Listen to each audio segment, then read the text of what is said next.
Immerse yourself in the lives of the BYU Cougars. This is Deep Blue. This is Deep Blue with Jason Shepard.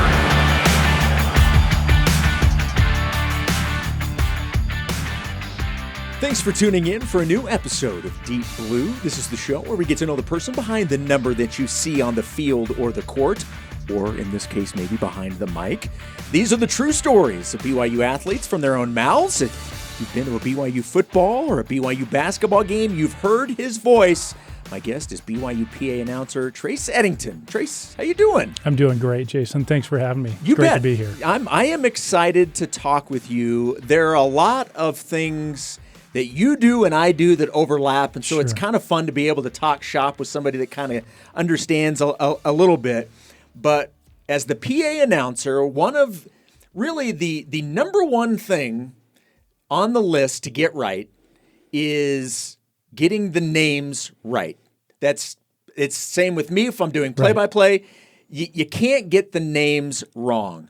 What has been, if you can remember, the hardest name for you, or maybe the one that you stressed out about the most? Do you have anything that comes to mind? You know, a recent one probably was Diane Gawolaku. Oh, yeah. Diane Lake was how he was known when he first came. And so just the spelling in that took a few times to get that.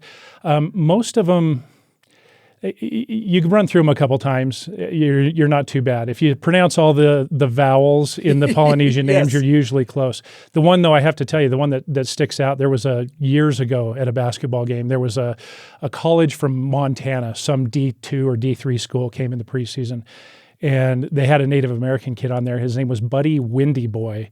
And so I had to call Windy Boy all night long. It was a little interesting, but yeah, there's always a few every year that take a few times running through to make sure I get them right. You want to get them right. Look, these are kids who deserve the attention. Their parents are watching. You know, whether it's our team or the opposing team, you want to make sure they're recognized. What has been the most fun name that you've been able to introduce, or after a made basket? What's the name you've had the most fun with? You know, it's hard to separate fun from the Jimmer years. I mean, that was special, and that was, kind of an unusual name, and there's nothing special about the way you say it, but just that one was fun. Alex Barcelo was a good one. I don't know. I love them all. It's just fun to be a part of it. So you mentioned Jimmer Fredette. Mm-hmm. You had obviously a front row seat to those games. Yeah. What was that time like for you? I remember what it was like for me, but it's completely different than what that would have been like for you. Yeah, it was interesting because, obviously this year we've got A.J. DiMonza, who's a terrific talent, but he's a recognized terrific talent coming out of high school.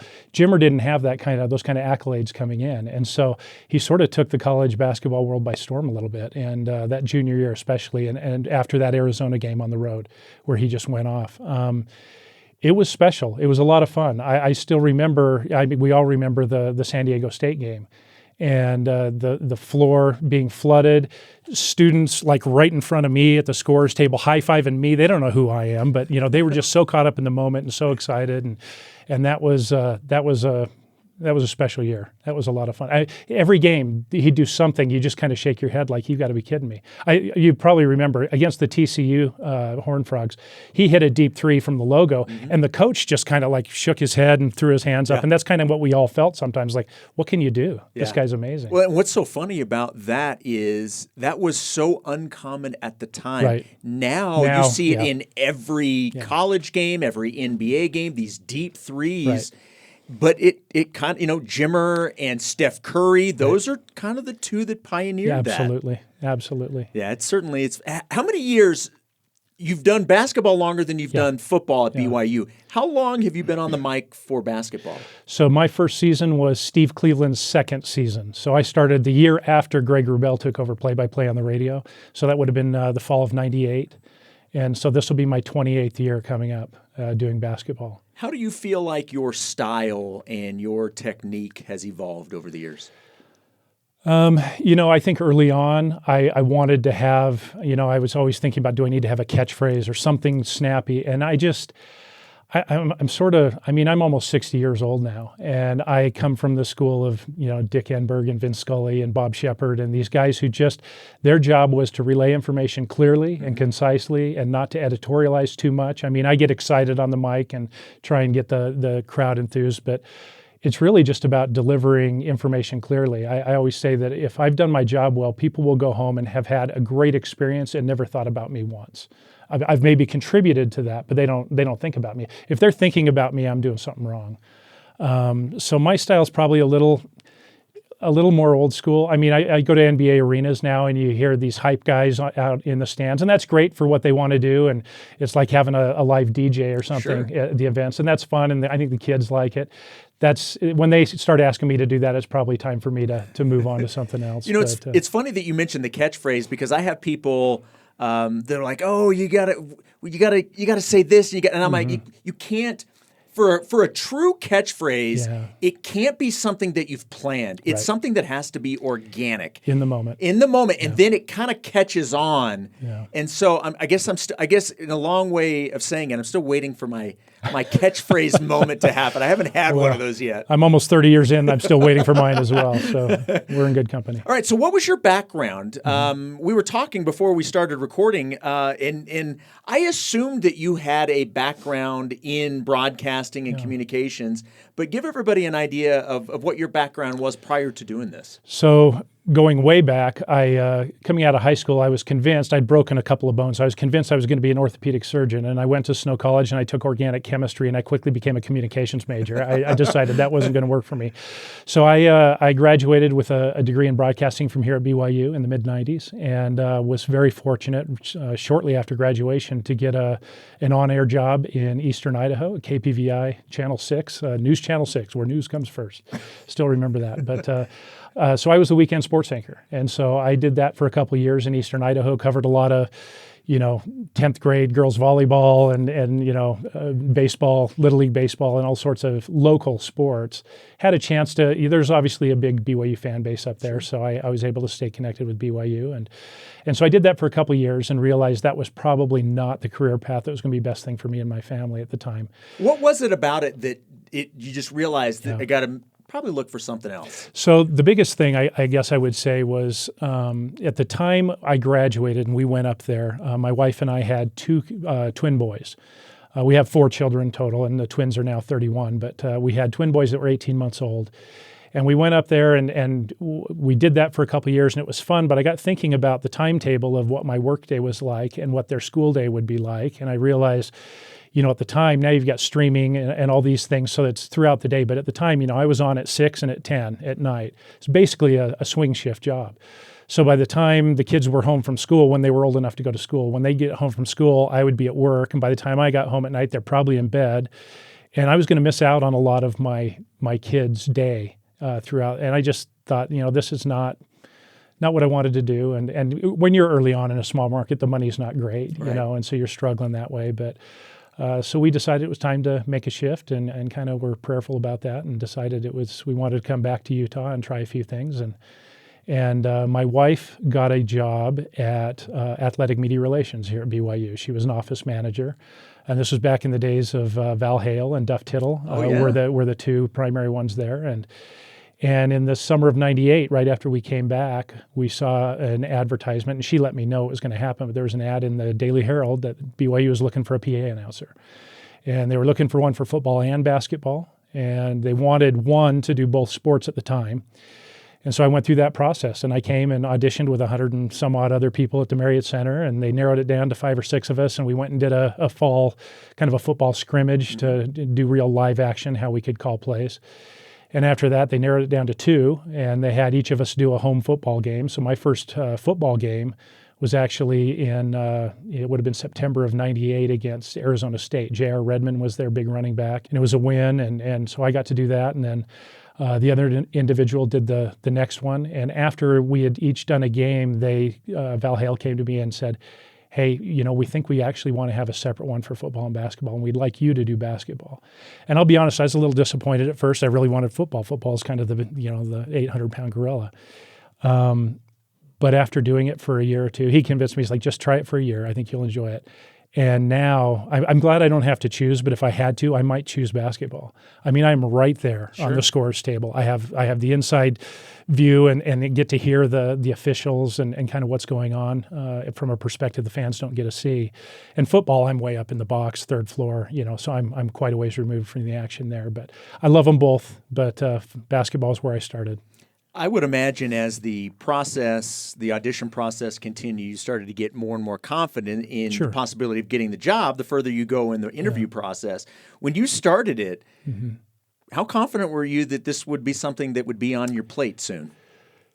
I don't know that I was that confident. I'd never done PA announcing before. I had no background in it whatsoever. So what then made you do this? I just thought it was a way to kind of keep, a toe dipped in the sports world a little bit. I'd been in sports and loved it. It had been a huge part of my life. And I've always, I'm a huge BYU fan. I love BYU. I can trace my roots back to a snowy football game in 1978 with my grandpa. And just love everything about BYU sports. Love what it stands for, but also love the product on the field. And so it was a way to just feel like I had the ultimate fan job, really. But I don't know that I was ever really confident. And the first year or two, I was always, by the end of the season, I'm like, well, if you want me back, I'm planning on coming back unless I hear different. And 28 years later, I'm still coming back. So one of the, and you talked about catchphrases. I don't know if I consider it a catchphrase, but I will tell you, the Cougar fans, it's time lights. Sure. I still get chills when I'm in the building when that happens, knowing what's about to take place. Right.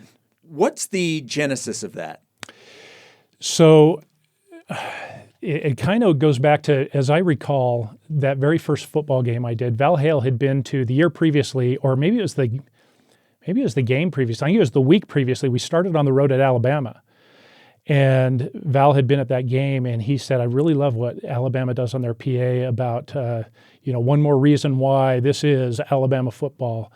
And so he had me do some of that, but then this Cougar fans, it's time. It just, I'll be honest, I don't recall specifically what it was. I don't know that it was anything I'd seen or heard. It sounded right in the moment, I guess. And I don't know that I consider it a catchphrase, but I'll be honest, I don't recall how it started, but I've been saying it a long time at football and basketball now. People always ask me, is it weird to hear yourself on the radio or whatever the case may be? Was it strange? Because it's a little, now you have headphones on, so you don't necessarily hear a lot throughout the arena, but you do hear enough that sometimes there can be a little bit of a delay sometimes. Sure. What was that like for you dealing with in that type of arena, whether it's football or basketball? Yeah, basketball's not bad. You're pretty much hearing yourself in real time. And when I do it, I typically have my left earpiece off of my ear so I can hear the crowd. And I've got in football, I've got spotters who are yelling out numbers to me of who's making the tackle or catching the pass. But football, it's a unique animal because the speakers are there on the north end zone, and I'm way down on the south end. And you hear yourself over the speakers probably a quarter second after you say it.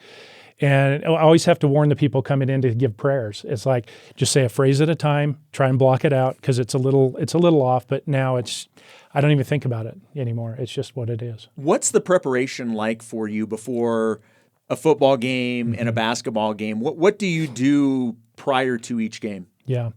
My preparation for BYU is before the season. I mean, it's just learning the names as best I can. BYU does a great job of recording the athletes saying their names and sending me that audio file so I can hear how they say it, so I'm making sure I'm pronouncing it right. But on game day, for football, I'm there about 2.5 hours before kick and filling out my call sheets. I've got a couple different sheets I use for whoever has the ball, so I know who's on offense and defense. And I'll get those all filled out. I'll usually visit with the visiting sports information director. He'll come in and ask me if I got any questions about names, and we'll go over pronunciations. And I start reading things. I think the first read at a football game is about an hour before kickoff. Basketball is much easier. Basketball, there's fewer players, obviously. I'm there maybe 45 minutes to an hour at most before tip-off. and it's just getting the rosters written down, and then again going over pronunciation with the assistant coaches. But I've been doing it so long, there's just not a lot. I mean, this is not rocket science. I mean, I look at the preparation that goes in for Greg Wrubell or any of you guys who are doing television. There's a lot that goes into that. You've got to have things to talk about. You've got to understand stories about players that you can share. For me, it's really just relaying the information as clearly and quickly as I can of what just happened on the field or on the court. So there's not as much preparation there. How much, because for those that may not understand how this works, you talked about you had something you had to read. Your first read was like an hour before. Some of what you do is scripted from the marketing department because there are advertisements that you have to. Absolutely. How much would you say is scripted? And what percentage would be improvised in terms of what you do? Yeah, I would say pregame and during timeouts is almost 100% scripted. They've got activities. I mean, BYU does such a great job of kind of creating a game atmosphere and having things for the whole family to be entertained by during breaks and TV breaks and things. And so all of that is scripted, but all the game action is just calling what I see. They'll occasionally, I've got a producer in my ear that occasionally will say, hey, can you talk about this, or can you say something about this? And so I'll have to ad-lib something off the fly, but it's mostly scripted when it comes to dead balls and timeouts. The good news is, with BYU sports, we don't have to deal with this a whole lot, but there are some times where maybe things aren't going so well. And you've kind of got to be a voice that gets people's attention and gets them excited. Right. How much pressure is on you in those types of situations? Yeah, you want to encourage and enliven the crowd without becoming the show. It's not about me. And so we have such we're really spoiled. The Rock is amazing. The fan base in general is just so passionate about BYU sports. Sometimes it's a little, if you've been to a football game, you've heard me after a first down throw say, Cougar fans, that's another, or, what is it I say now? I've got to think about it. But I'll say that's another Cougar. Yeah. And then the crowd says first down. Well, that's great when we're doing well and we're getting a lot of first downs. When we have a game where we actually are moving the ball, but we're not scoring, by the third quarter, people are tired of first downs and they want touchdowns. And so there's a little, you can kind of sense the crowd's getting a little restless for that. All right, we're going to take a quick break. When we come back, we'll find out a little bit more about Trace and where he grew up, his upbringing, and what he's doing when he's not on the mic. He's got a very cool job with philanthropies for the Church of Jesus Christ of Latter-day Saints. We will get into all of that when we come back. This is the Deep Blue Podcast on BYU Radio. The Big 12 is full of unforgettable moments, and big stories is where they're told. Host Cleon Wall teams up with voices from across the conference to spotlight the biggest plays and the most inspiring stories. Do not miss it. Listen to Big Stories wherever you get your podcasts.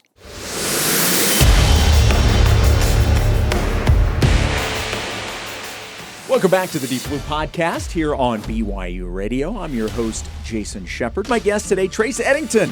He is the PA voice for BYU football and basketball. And we've talked a lot about what your job entails and all of the excitement and all of the memories that you've been able to make over a long career doing this. Where did it all start for you? Where did you grow up? So I was born in Southern California, down in Encino, north of LA. Grew up in Orange County until the age of 10. So I made it through most of my elementary school years down in California. And in November of 1978, I'm dating myself here, we moved to Utah, and I thought my life was ending because I was leaving the beach and all my friends and a new school. And we drive into Provo. I remember this still. It was November 10th of 1978, a Friday night. We're driving with the U-Haul into Provo to stay at my grandparents' house, moving into our new home in Orem the next day, and it's snowing like crazy, and it's cold. It was an early season snowstorm, early November. So we go up to Orem on Saturday morning and start unpacking the truck, and we've got, the elders quorum and all the neighbors are there helping, which was great. And my grandpa said, look, Trace, you're about 10. You're not going to be much help. You're going to be in the way. Let's go to a football game. He had season tickets, and so I went I still remember November 11th, 78, and BYU was playing San Diego State. Mark Wilson and Jim McMahon were both getting reps that season. And I went and sat in a snowstorm and watched BYU beat San Diego State 21-3, and I was hooked. And I hadn't had a lot of exposure to BYU in California. I was interested in the beach and riding my skateboard and those kind of things.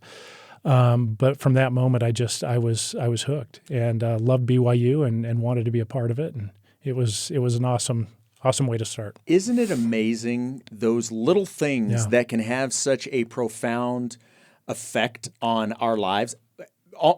My story is very similar to what you said. Mm-hmm. We had moved from Independence, Missouri, out here. I was 13 when we moved here. My grandma took me to my very first BYU football game. I remember sitting on the east side stands. It was when Ty Detmer was the quarterback. It was Air Force here at then Cougar Stadium. Right. And I will never forget that. That planted the seed in me for not just fandom, but eventually a career. And it all started. I always think back, what would have happened if my grandma did not take me? And I'm sure you've thought about that day. Well, what if I was helping moving and we didn't get to go to this football game? How things may have been different. You just never know. Well, and the timing. I mean, to think about my exposure starting and my awareness of BYU starting in the Jim McMahon, Mark Wilson era, and seeing Steve Young and seeing Robbie Bosco in a national championship and Ty Detmer. And it was like the golden age of BYU football in a lot of ways. So it was a great time to build my fandom, and we've had season tickets since 1980, and it's just it's been a great blessing. Who was your favorite BYU player growing up? You mentioned some of those guys. It may be one of those. Do you have a favorite? And I'll ask you football and basketball. Who's been your favorite of each sport? It's hard to – we've had so many amazing quarterbacks, but for me, the greatest BYU quarterback will always be Jim McMahon. And maybe it's because it was early in my time, but he just – I felt like there's nothing he couldn't do on the football field to get us downfield. But one of my favorite moments was actually – and I hope I'm remembering this right – but we were playing, I think it was Wyoming, at home at Cougar Stadium, and it was of Glenn Kozlowski, the great receiver that was here. And he was kind of a rough around the edges player at times and kind of a tough guy. And I remember there was a play where I think a BYU player got tackled on the Wyoming sideline, kind of a little scuffle like sometimes happens when you're near the sideline. And Glenn Kozlowski comes from our sideline, runs across the field, pulling his helmet on to go jump into the fray to kind of defend his teammate. And I just thought that was kind of fun. It was sort of a cool moment. But basketball, from my very first season, there's special moments there. A name that maybe a lot of Cougar fans won't remember, but I always loved watching Brian Dignan play. He was a guard who was just scrappy and worked hard and was not the most athletic or the best shooter or the best at anything. But, man, he did not get outworked. He was sort of like maybe a less talented Richie Saunders as far as the energy level. Just super energetic, and he was always fun to watch, and so I loved him. But how do you not love Jimmer? That Yoli Childs senior year in 2020 that was cut short was special. The players were great. It's just too many. I love them all. It's a good problem to have when you've got so many guys that you could think, you know what, and then you can make a case for so many guys that would certainly be in that type of situation. So you mentioned then once you're here in Utah, where did you end up going to high school, and then ultimately what led you to BYU? Was it always going to be BYU once you got here? No. So my mom worked at BYU, so she wanted me to come here and get the half tuition discount that employees got for their kids. I graduated from Orem High. I went to Orem High School, spent 4 years there. In fact, I was the first freshman class at Orem High. The year before, the ninth graders were at Orem Junior, but in 82, I came to Orem High as a freshman and graduated from there. And then I went to Snow College first. Okay. I got an academic scholarship there, which is sort of funny. I had a pretty good ACT score back in the day. I'd done well on that, enough that my guidance counselor called me in and was kind of upset at me. She's like, "Why do you have this ACT score and this is your GPA?" Because my GPA did not match my ACT score. But Snow College gave me an academic scholarship, so I went down there, promptly lost the scholarship because I had a lot of fun, but I didn't do much academically. I was a little bit immature and not ready to be away from home. And so I came back home, went to UVCC at the time, and then how things have changed now. Yes, and went on a mission, came back to UVSC, and now it's UVU. And then I transferred. I was able to transfer to BYU in would have been the spring of '94, I guess. So of the three schools, I actually spent less time at BYU than any of the three, but that's where my degree's from. But after I was home from my mission and got married, that sort of matured me a little bit academically, and I did much better, and I was able to get in here. I wouldn't get in now the way the students, the requirements, but came here, and it was everything I hoped it would be. They have a great broadcasting program, had terrific professors. Still remember my comms law professor, Dallas Burnett, was tremendous, but loved my time here. But yeah, I had a sort of a circuitous route to get here. Took me 7 years. Most guys, after 7 years in college, most guys have doctor in front of their name, but I had a bachelor's degree. Well, with you being a BYU fan and going here, even for the time that you did, but having the relationship with BYU, to still be in the position that you are, what does that mean to you? Because I know as a BYU fan growing up, for me to be associated with BYU athletics means the world to me, and I've got to assume it's the same with you. Oh, it absolutely is. BYU has always been about something bigger than just academics and football, and I love that about it. I love what it aspires to be and strives to be, and of course, we're all imperfect, and we don't always achieve those things the way we want to, but generally BYU has goals for itself and its student body that most other institutions wouldn't dare to have. I love that. I love that it's my hometown team. This is where I grew up once I moved here from when I was 10. And my kids are now all fans. My son is one of my spotters at football. And so it's just it's kind of been a family affair for a lot of years, and it means a lot. It's significant to me, and it's a privilege. I mean, there are others who I'm sure could do a wonderful job and come in and do this, but for whatever reason, the timing was right, and I was selected to do it, and I enjoy that, and I appreciate that every day. I mentioned a few minutes ago that you are with Philanthropies for the Church of Jesus Christ of Latter-day Saints, and correct me if I'm wrong, Director of Donor Strategies and Relationship Development, correct? That's the correct. title? Yeah, that's a big title, but yes, that's my role. And you've been there for over 20 years, right? Mm-hmm. So tell everybody what you do.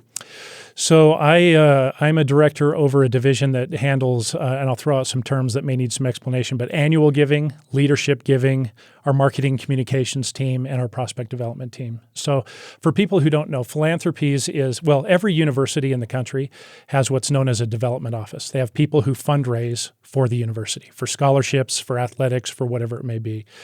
The church has the philanthropies department. We are, in effect, the development office for all of the church schools. So we fundraise for BYU Idaho, Ensign College, BYU Pathway, BYU Hawaii, and, of course, BYU. So the annual giving team, anyone who's gone to BYU has probably gotten something in the mail saying, hey, would you like to give back to your college? That's the team that sends that. That's sort of the mass approach to entry-level donors. And then leadership giving is a little bit higher tier of donor. But we get to work with just wonderful, consecrated people who believe in the mission of BYU, as well as the other church priorities, and who want to support that, who feel a sense of consecration that they've been given something that they feel is a gift, and they want to share that. And that's kind of a fun place to be. You've mentioned a couple of times just the fact that there are other things that are of importance here at BYU, and there are things that are bigger than all of us. One of the things that I find from people on the outside looking in, they always wonder how it goes together. But the fact that we are part of the Church of Jesus Christ of Latter-day Saints, that there is a religious aspect to some of the curriculum, and for even on podcasts like this, or sometimes even on BYU Sports Nation, there can be comments made of a religious nature. I take a lot of comfort in that personally.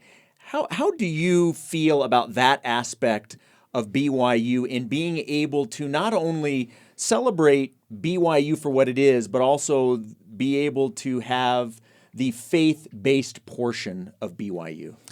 Well, it's interesting to me that so many other schools shy away from that when that's such a big part of people's lives in general, whether they're members of our faith or not. Many people have a faith tradition that they ascribe to. And it's so awesome to be able to have those conversations unashamedly and just recognize, look, this is a part of who we are.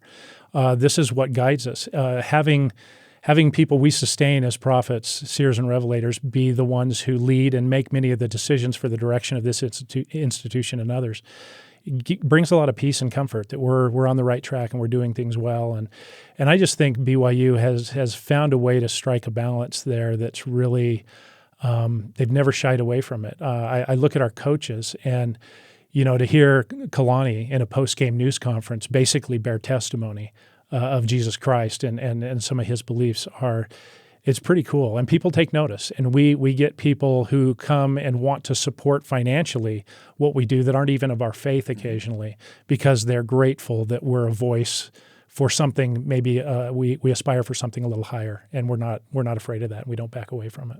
One of the things that I wanted to ask you about, I would venture to say it's probably one of the most trying things you've ever had to deal with in your life. But you are a 3-time cancer survivor, which obviously is the best part of this story. Tell everybody your story with cancer and maybe when did you get the first cancer diagnosis? Yeah, so of those 3 times, one was a fairly minor skin cancer, but the primary 2 we're talking about are colon cancer. And so 8 years ago, in May of 2017, I was having some discomfort on my left side. And I'm a typical guy who doesn't go to the doctor unless there's a bone sticking out or there's blood gushing. And I didn't really think a lot about it, but I just had some discomfort. And eventually my wife convinced me to go and talk to the doctor and got some x-rays and tests, and nobody could figure out what this was. And through the process of that, they did a CT scan and never did find out what that pain was on my left side, but said, you know what, we notice on the CT scan there's a thickening here of the colon wall we're a little concerned about. So they sent me for a colonoscopy. Back then, the recommendation was to get one at 50, and I'm a big proponent. Please, people, go get them. It'll save lives.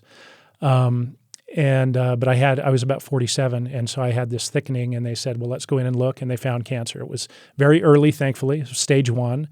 And so they did some surgery, removed a portion of that, and sent me on my way. No chemo, no radiation. A year later, through some follow-up tests and scans, they discovered that the cancer had returned to my lymph system, same cancer. And so they put me on a 6-month chemotherapy regimen, which was anyone who's been through chemo knows that's a challenging thing. That was a struggle, a hard time in my life.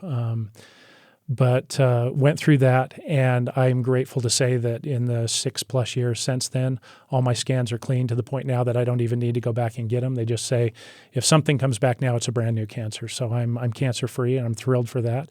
Grateful every day for the extra time for my family, for BYU sports, for all the things that I love. But yeah, it's a curveball you don't expect. Yeah. And that's what really we're here for, right? We have those challenges that come that we don't expect, and we get to choose how we react to those. Well, and that's what I wanted to ask you. Everyone's going to react to that type of news differently. How did you react to it? Surprisingly calmly, I guess. In a sense, as the doctor came in to share it with me, I sort of had a sense that was going to be the answer. I didn't have a definitive reason why I knew, but I felt like that was probably going to happen. Very calm. I think my wife was certainly very upset and concerned, as you might expect, but just felt a lot of peace. And I think that goes back to what we talk about the church and what our beliefs are. I have a testimony of the plan of salvation. I know that this is not the end. This is a stage we get to go through. I was facing my own mortality maybe earlier than I expected to at that time. But had a lot of peace about it. I felt like, well, we're gonna do everything we can to fight this and see where it goes. But whatever the outcome is, I'll trust in the Lord, and it'll be okay. I think that's one of the things that I am so grateful for is the knowledge that we have a Heavenly Father, and that we have the ability to pray, to converse, and to be able to pray when things are good and when things are struggling. And I have family members who are not just not members of the church, but not religious. Mm-hmm. And I've always thought to myself, how lonely that must feel to think that you're in this by yourself. Right. How much strength did that give you to know that you had a loving Heavenly Father that you could go to in those times of struggle?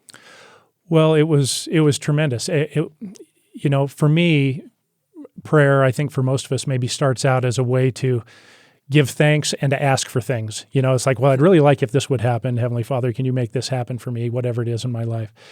But what I've found over my life is that opportunity to pray to a Father and call him Father, and it's a conversation. It's how relationships start. I mean, you think about the people that you're close with, you spend time with them, you talk with them, there's an ongoing conversation and a dialogue, and through that a relationship's built. For me, through prayer, I've been able to develop a relationship with a Heavenly Father who I feel I know now better than I did, certainly when I was younger, who I know knows me and who I can trust completely. And I think that's why I felt so much peace going through cancer was I just felt like, well, Heavenly Father knows what the outcome of this is going to be, and I trust him, and it'll be okay. And so that's been a great source of comfort throughout my life. It's not always been a part of my life. I mentioned I was not academically terrific down at Snow. The church has not always been a big part of my life, but in my early 20s, it started to take on more importance. I served a mission later than most. All my friends were getting home and getting married. I left at 22 and served in Korea and loved that. But that was a foundation and a time where I really learned to trust and to come to know Heavenly Father and my Savior in a way that I hadn't before, and that has made all the difference throughout my life. When you were going through the real tough times with the cancer diagnosis, was there any concern that the PA job may have to take go on the back burner, or maybe even have to stop? Yeah, so absolutely. Now, the timing of it was always very fortunate. It was after the end of football, and we had several months before basketball. So my first diagnosis, and I had the surgery, and I recovered fairly quickly. The year I went through chemo, so I had chemotherapy every 2 weeks. It was on a Wednesday. And anyone who's been through it, it'll be a similar story. And every cancer is different, and chemos are different. But for me, I would have my treatment on a Wednesday. And by Sunday, I felt like garbage. I had a hard time getting out of bed. And the longer the treatments went on, the worse that was. But then after Sunday, I'd start to get a little better. Monday, Tuesday, I'd feel better, and then I could get back to work, and I'd be okay for a week, and then I'd have to go through it all again. Well, I started that in May, and it went through October of 2018, and so into the football season. And so I did miss a football game. They actually had me they had a cancer game where they had me run out a flag. And, one of the negatives of chemotherapy is I have neuropathy in my feet now, so my feet are somewhat numb. And I hadn't realized the effect that would have on me at that time. And so I go to run the flag out, and I almost fell flat on my face trying to run the flag out. But I got to do that at a game in October. But I did miss a game, and it's interesting. It's PA. It's an athletic event. In the grand scheme of things, it's probably not that important. But it was maybe what I worried about more than my career, more than any other thing. It's like, can I still do PA? Yeah. Am I going to be able to do this? And so I was fortunate. The athletic folks here are so caring and understanding and very patient, and they gave me all the space I needed to recover. But I didn't miss much. How long do you want to keep doing this? Oh man, like I say, every end of every season, I tell them I'm going to come back unless you tell me not to. I'm starting to think about retirement now. It's a few years off, but in my regular career, and my wife and I have talked about maybe moving to St. George or somewhere where it's warmer. But I can still make that drive to come up here. So it's not that long. I'd like to go a few more years. Yeah. What does the future hold for you? You mentioned possibly, moving down to warmer climates. Sure. I don't know if mission is in the cards, but what does the next couple of years look like for you, do you think? Yeah, both my wife and I are returned missionaries. My wife served in Portugal. I served in Korea. And I've always wanted to, since we were first married, we've always talked about serving at least one mission one day. And then Elder Rasband, a couple of conferences ago, talked about senior missionaries and suggested they serve two, one at home and one away from home. So we're hopeful to potentially serve a couple of missions after retirement. We love the mountains. We have a little small cabin down in southern Utah, and we'll probably spend our summers there. You had a motorcycle too, right? I did. Oh, you don't have it anymore? No, I sold it. So I've had a couple of motorcycles throughout my life, and I bought one shortly after my cancer diagnosis. It's sort of my rebellion and just show, I'm not letting cancer get the best of me. And so I had that, and I'd write it primarily to work, and that's where I got my writing fix that I wanted. And then COVID hit, and all of a sudden I was working remotely from home every day, and so was my wife. And so I wasn't riding every day to work, and I thought, well, I could go for a ride, but my wife doesn't really want to go. She's not as comfortable on it. And I don't want to say, well, hey, honey, I'm going to take 3 hours. You good luck with the laundry and the dishes and whatever else. So I just felt like, well, it's probably time to give that up. So I sold it a few years ago. What kind of motorcycle was it? It was Kawasaki KLR 650, kind of when I was a kid, we called them enduros. It was a dual sport, so I could go off-road and street as well. It was a lot of fun. All right, so you're the perfect person to ask this. I have never owned a motorcycle. I have always wanted a motorcycle. I don't want a big motorcycle, but I would like, 250 up to 500, just a street bike. Sure. Is this a road I need to go down? Do you think that is an itch that I need to scratch? You know what? It's a lot of fun. The thing that's interesting is it gave me a whole new perspective riding to work. I drive. Well, let me back up. My sister-in-law from Southern California will come up to Utah from time to time and stay with us. And she's always amazed at the mountains, the beauty of what's around us. And she's like, how do you not drive off the road when you're going to work, when you're staring at these mountains? It's like when you're in the car, you kind of forget about it and tune it out. And when I'm on the motorcycle, it's all there, and you can smell the fields you're going by. And so it's, I'm not the guy to talk you out of it, but you better make sure your wife's okay with it. She keeps telling me to get one, but I feel like she keeps saying that because she knows I'm probably not going to get one. Just if you get one, just assume everyone on the road is trying to kill you and drive accordingly, and you'll be safe. That is good. That is good information to know. Well, Trace, thank you so much for doing this. This was a lot of fun. I did not realize how much you and I are alike in terms of shared experiences and things like that. I really enjoyed this. I hope you did too. So thanks for doing this. Oh, it's been a pleasure. Thanks, Jason. I've enjoyed watching you and everybody else at BYUtv and what you do. And you guys do such a great job to be able to bring BYU sports that so many of us are so passionate about to an audience that's worldwide is a remarkable privilege. I know you probably feel that way. That's how I feel about PA. It's just a privilege to be associated with this organization. So thanks for having me. It's been a lot of fun. Well, I appreciate that. And if you're at the football or the basketball games, you obviously will hear Trace, and it's a big part. You are a big part. That voice that you hear, it becomes very comfortable that is the environment we're in, and that's the voice we're hearing. So appreciate everything that you do with that. Thank you. All right. Thanks once again to my guest, Trace Eddington. My name is Jason Shepard. Ben Hall produced this episode. Deep Blue's senior producer is Cleon Wall. You can download and subscribe to Deep Blue on all podcast platforms or find all episodes on the BYU Radio app. Deep Blue is a production of BYU Radio.